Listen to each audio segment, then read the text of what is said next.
Vamos então enunciar e demonstrar o tal teorema de Schwartz.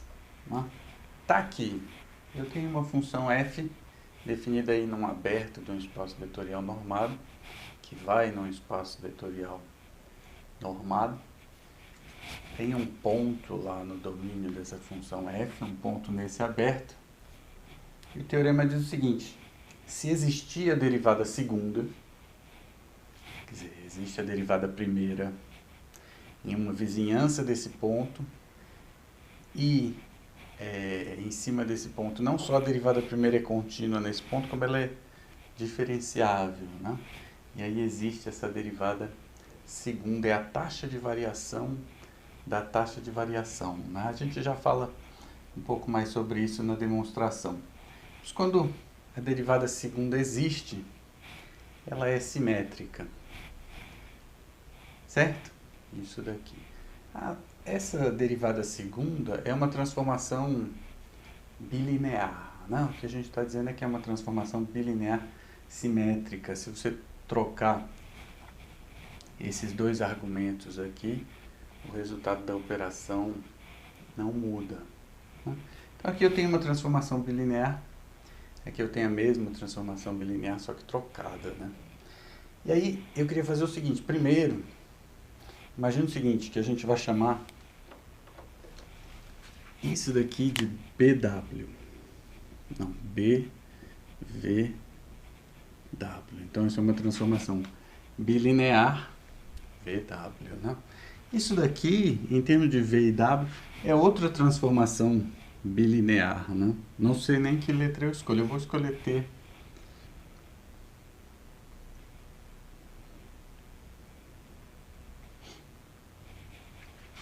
Como é que é essa transformação? Você troca o V com W e aplica B, né? Não é a B. Essa é uma transformação bilinear. E essa daqui é outra transformação bilinear, né? Então, na verdade, antes de fazer esse teorema, eu queria fazer o seguinte: eu queria ver um critério, que é o critério que a gente vai usar, para saber quando é que duas transformações bilineares são iguais, né? Isso daqui, num certo sentido, está falando de unicidade, né? Quer dizer, só tem uma transformação que satisfaz alguma coisa. Na verdade, tem duas e essas duas vão ser iguais. A gente vai dar uma olhada na demonstração, mas é muito parecido com quando a gente demonstrou a unicidade da derivada como transformação linear, né? A gente viu que se a transformação fosse diferenciável num determinado ponto, não existiam duas maneiras diferentes de fazer aquela decomposição: a parte constante, a parte linear e mais o resto satisfazendo aquela coisa do quociente, né?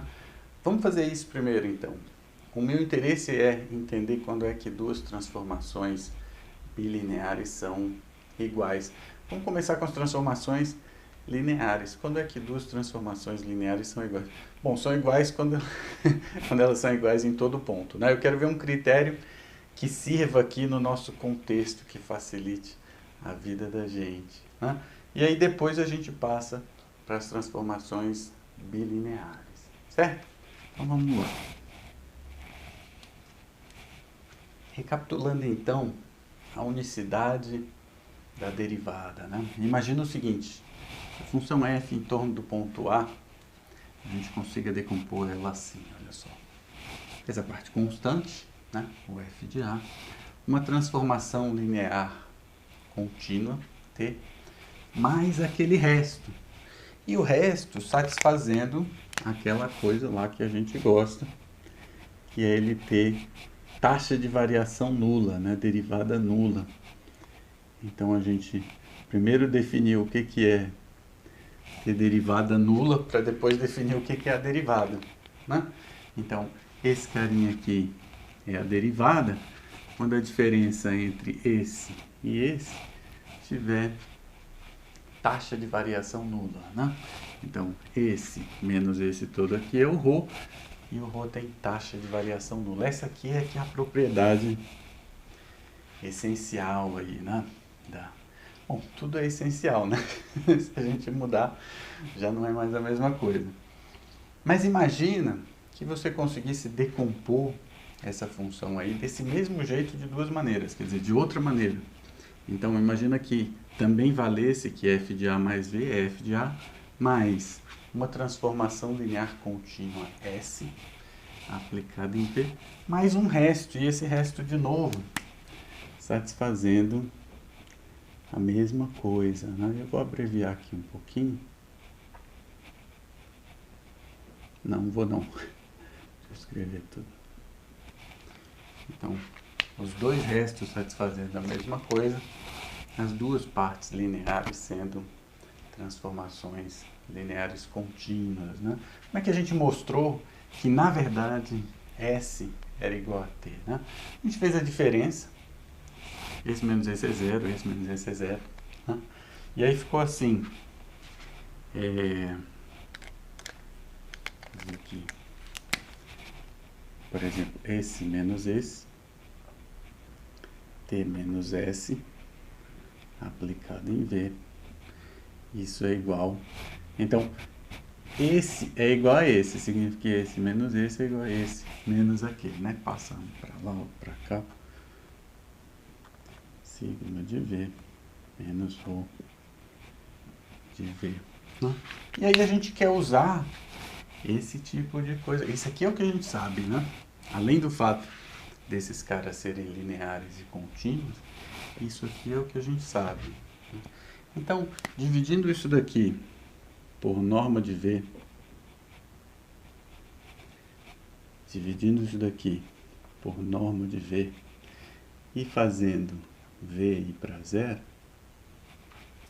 o que a gente sabe é que esse vai para zero, esse vai para zero, então a diferença vai para zero, né? A gente sabe isso daqui. Antes de eu continuar, eu acho que você já pegou aí o que é, né? A gente já viu isso, mas eu só queria lembrar que eu tenho duas transformações lineares que eu quero ver se elas são iguais. Se você fizer a diferença, você tem uma transformação linear, e o que você quer saber agora é se essa transformação linear é a transformação nula. Né? Então, o que a gente quer mostrar é que o que a gente quer, é um critério para saber quando que uma transformação linear é nula. Esse é um jeito de olhar, né? Então, o que a gente quer não, o que a gente vai verificar agora é que essa transformação aqui, t menos s, dá zero. Ou seja, pega um v qualquer, a gente vai calcular t menos s de v. Isso aí vai ter que dar zero, certo? E aí, em vez de eu fazer o v ir para zero, se isso aqui vale quando o v está indo para zero, a gente pode fazer o seguinte, fixa o v. Escolhe um v qualquer. Ops. A gente escolhe um v qualquer diferente de zero. Aí eu já não posso mais falar que v vai para zero, né? Mas a gente pode falar de t de v. Vou botar aqui, ó, t indo para zero, t de v, o valor absoluto de t. Aqui embaixo fica o valor absoluto de t. E aqui em cima fica t de v. Né? Então, se isso aqui vai para zero, quando v vai para zero, em particular, fixado v, se você fizer o t ir para zero, t de v vai para zero. Então, isso aqui vai para zero. Né? E aí eu posso pegar, por exemplo, para desaparecer com esse valor absoluto, eu posso pegar um t positivo. O que eu quero mostrar é que isso daqui calculado em v dá zero, né? Então, primeiro eu vou pegar t positivo e me livrar dessas normas aí. Em vez de dizer que t é positivo, eu vou fazer assim, pega aí t decrescendo para zero, né? Então, nesse caso aí, todo mundo aqui é positivo. Né? O que acontece aqui, olha só, é que como t menos s é uma transformação linear, que nem precisava dar continuidade aqui, né? Como é linear, você pode cortar esses dois carinhas aí, né? Esse cara V está fixado, não é zero. Então, isso aqui é constante, né? Isso aqui é T menos S calculado em V sobre norma de V. E vai para zero, ou seja, é zero, né? Portanto, isso aqui é zero. Então, o critério, na verdade, para ver se uma transformação linear é zero, poderia ser assim. Vou apagar aqui só para... Transformação linear, ela é zero se somente se esse quociente aqui vai para zero, quando V vai para zero. Né? O que acontece é que aparece, se você fizer T vezes V, aparece um Tzinho em cima, um T embaixo, eles cortam, você tem uma constante que vai para zero. Né? Foi assim que a gente fez. Então, em particular, vai ficando mais... Eu gosto de pensar assim, mas se você está pensando em termos de igualdade de transformações lineares, então S igual a T, se somente se S menos T igual a zero, se somente se uma coisa dessa aqui, né? Igualzinho S menos T aplicado em V, ou S de V menos T de V, sobre norma de V, vai para zero, quando V vai para zero. Né? Então, vamos fazer essa mesma coisa para transformações bilineares. Né? A gente vai fazer uma coisa parecida, e a diferença de duas transformações bilineares também é uma transformação bilinear. Olha só, muito parecido. Né? Transformação de duas... A diferença de duas transformações bilineares é uma transformação bilinear. Para a gente ver a igualdade, a gente só precisa verificar que a diferença satisfaz isso daqui, né? Então, a diferença entre essas duas transformações bilineares, se você dividir pela norma, isso vai para zero, quando V e W vai para zero. Então, essa transformação que é a diferença é a transformação nula, portanto, as transformações são iguais, né? É assim que a gente vai fazer. Então, o critério aqui é quando que é zero, mais fácil trabalhar com isso, né? Transformação bilinear vai ser zero quando isso daí acontecer. É claro que se ela for zero, isso vai acontecer, porque aqui em cima vai dar sempre zero, né? O importante é a volta. E a volta a gente faz do mesmo jeito, né? A gente fixa V e W. A gente deixa fixado e faz B de TV, TW, dividido T, V, vezes T, W. E esse T a gente pega positivo, só para você não tem que ficar trabalhando com valor absoluto. Então, T, por exemplo, positivo decrescendo para zero.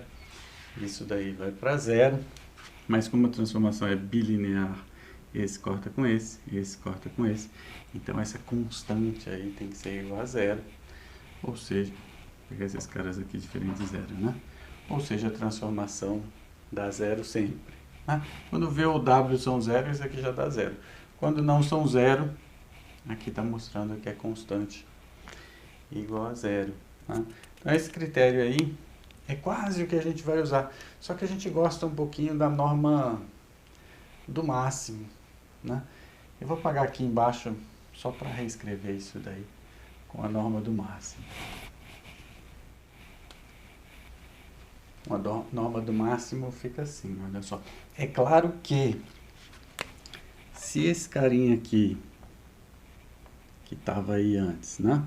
Se isso dividido pela norma de V, vezes a norma de W.